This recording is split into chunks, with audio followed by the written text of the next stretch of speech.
English tip by tip. Tip 118. Beatlemania. UK versus US. Dialogue. John, I was just reading about how the Beatles changed everything. Do you think they really are the most important band ever? Absolutely. They didn't just write catchy songs. They reinvented how music was recorded and performed worldwide. True. And it all exploded when they finally visited the US in 1964, right? Exactly. Beatlemania hit America like a tidal wave. That Ed Sullivan Show appearance had over 70 million people watching. It's crazy how big they were in the US. But didn't it all start much earlier in the UK? It did. The British press actually coined the term Beatlemania in 1963. They were already national heroes before they even stepped foot in America. I even heard they met the royal family. Is that true?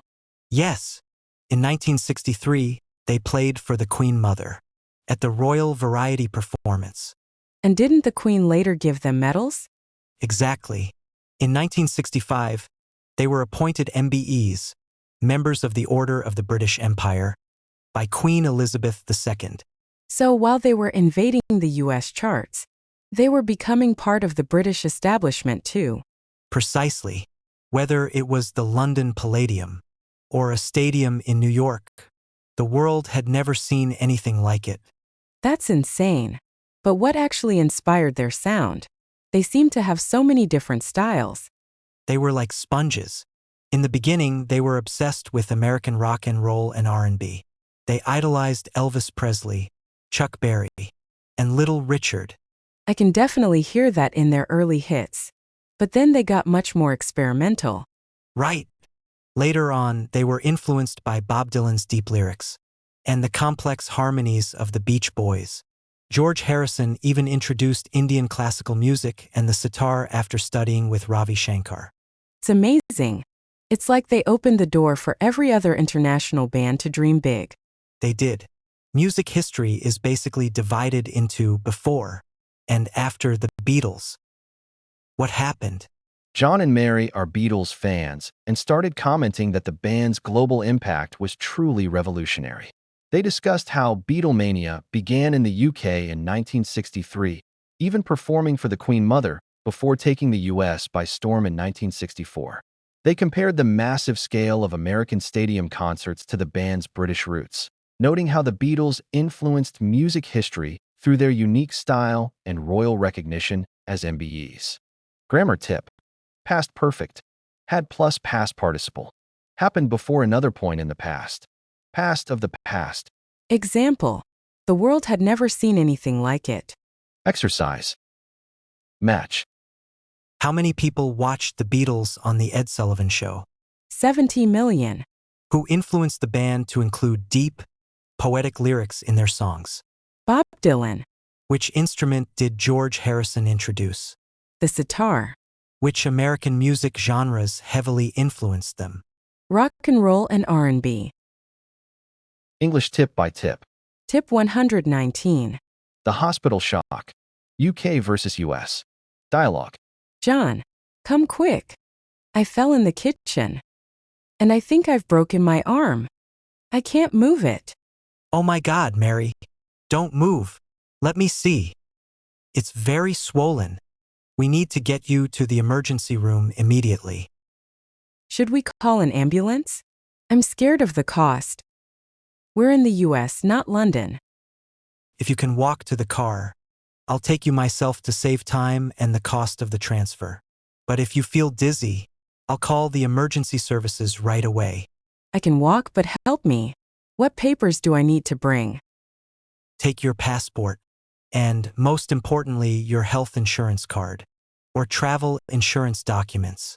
Without them, getting admitted will be a bureaucratic and very expensive headache. At home, this would be as simple as walking into the A&E and waiting. They'll see us here too. By law, they have to stabilize you, but the paperwork process starts as soon as you walk through the door. Come on, let me help you in the car. Hello. I see Mary is being evaluated. Before we proceed with the full registration, I need to collect your copay. Oh, right. How much is the copay for an emergency room visit under our plan? Your insurance provider has a $250 flat fee for ER visits. We can take a credit card or debit card now. Here you go. Will this cover the x-rays too? No, this is just the fixed entry fee required by your insurance. Any additional costs for tests or the doctor's time will be billed to your insurance first, and you'll get a statement for the balance later. Mary, I'm going to take your vitals. On a scale of 1 to 10, how would you rate your pain? It is a 7, but it pulses. In London, they usually just give me paracetamol while I wait. Excuse us. We are more familiar with the UK system. Could you explain the next steps here? Do we wait for a doctor or a technician first? Since you're stable, you'll wait in the sub-waiting area. A technician will take you for imaging, x-rays first.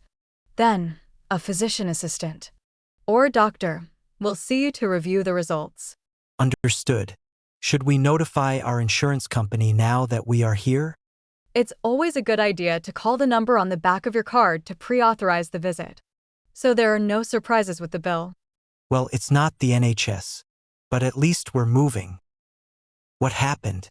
Mary fell in the kitchen and likely broke her arm. Since they are in the US, not the UK, she and John have to navigate the American healthcare system. To avoid the high cost of an ambulance, John drives her to the ER. It was a stressful and costly experience. Tips for communicating in a US hospital. Be assertive but polite. Unlike the NHS, where the process is very standardized, in the US, you are a customer. Feel free to ask, is this test necessary? Or is this provider in our insurance network? To avoid extra costs. Clarify in network. Even if the hospital is in network for your insurance, sometimes the specific doctor who treats you is out of network. Always ask, is everyone treating me today in my insurance network? Ask for the itemized bill. When the final bill arrives later, always ask for an itemized version.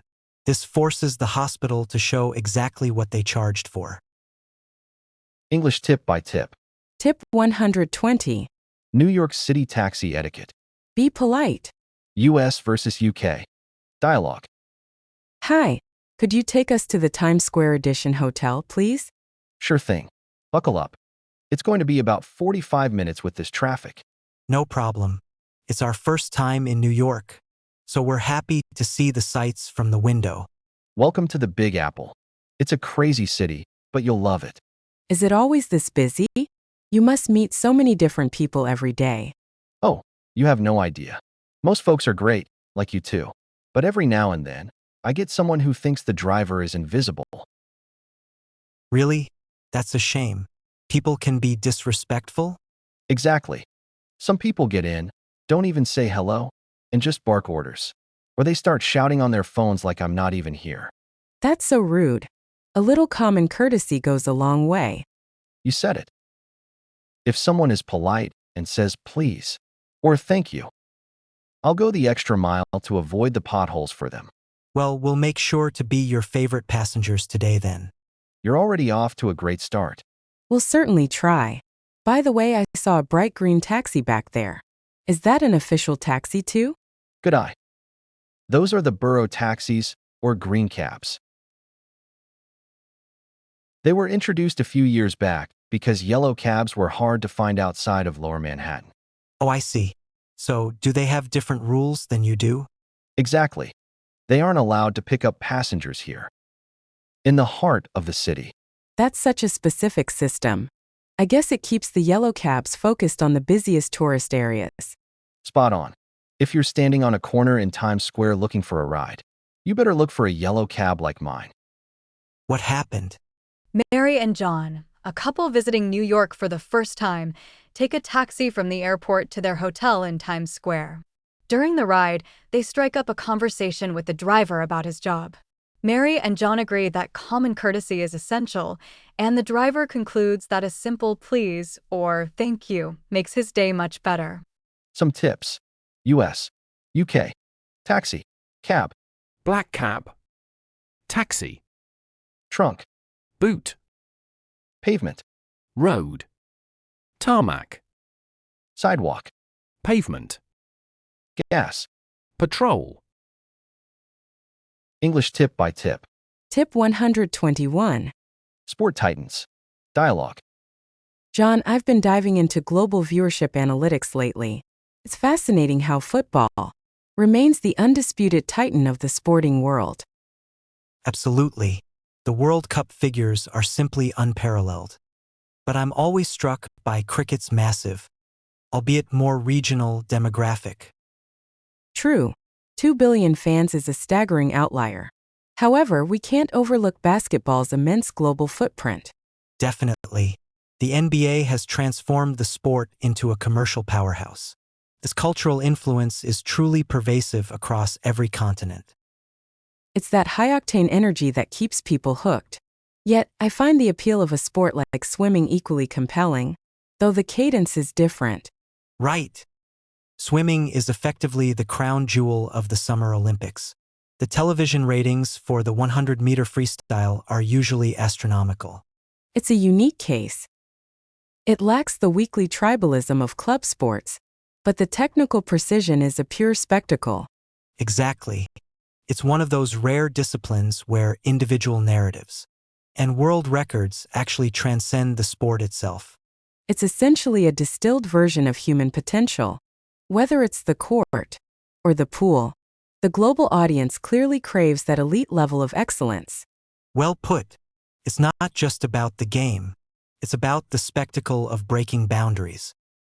What happened? Mary and John analyze current global viewership trends, noting how football remains the world's most dominant sport. John acknowledges cricket's massive regional popularity, while Mary highlights basketball's expanding global footprint, driven by the NBA's commercial influence. They then shift to swimming, describing it as the crown jewel of the Summer Olympics due to its astronomical television ratings. Grammar tips: adverb plus adjective instead of very, and adjective plus noun instead of very. Pairings sound more precise and sophisticated. Example: simply unparalleled, something that has no equal. The World Cup viewership is simply unparalleled. Exercise: put the right number. Football is the undisputed titan of global sports. Something universally recognized that cannot be questioned. Cricket's 2.5 billion fans make it a staggering outlier. A fact or number so different from the rest that it's shocking. Basketball's cultural influence is truly pervasive. Something that is spread everywhere and is impossible to ignore. Please subscribe to the channel, not to miss any tip. Please share it to your friends.